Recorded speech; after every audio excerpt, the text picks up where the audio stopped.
ही दुर्घटना जी घडली, हे जे काही कृत्य त्या ठिकाणी घडलं, याचा निषेध आम्ही सर्वजण करतोच. पण मग आता महिला आयोग त्याचं अध्यक्षपद हे जे मोकळं आहे, त्या पदावर निवृत्त IPS अधिकारी मीरा बोरवणकर मॅडम यांची नियुक्ती तरी करण्यात यावी, नाहीतर निवृत्त IAS मध्ये मेधा गाडगीळ यांची नियुक्ती तिथं करण्यात यावी.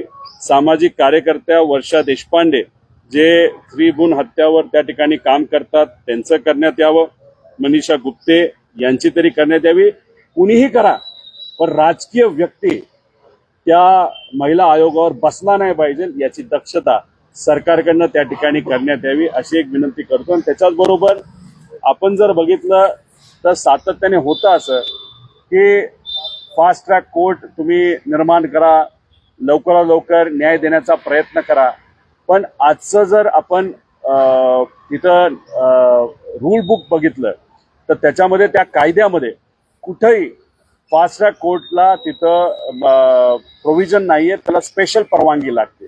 त्यामुळे आमच्या सगळ्यांची मागणी आहे, लोकांची मागणी आहे, शक्ती कायदा जो अधिवेशनामध्ये पास करण्यात आला होता महाराष्ट्रामध्ये, पण केंद्र सरकारने त्या कायद्याला त्या ठिकाणी नकार दिला, तो परत पाठवला. तो शक्ती कायदा लवकरात लवकर या महाराष्ट्रामध्ये लागू केला पाहिजे, कारण त्याच्यामध्ये फास्ट ट्रॅक कोर्ट हे इनबिल्ड आहे. म्हणजे तिथल्या तिथं लगेचच्या लगेच प्रत्येक केस, पॉस्कोची केस असू द्या नाहीतर रेपची केस असू द्या, तिथल्या तिथं त्याला एक रूल बुक आहे.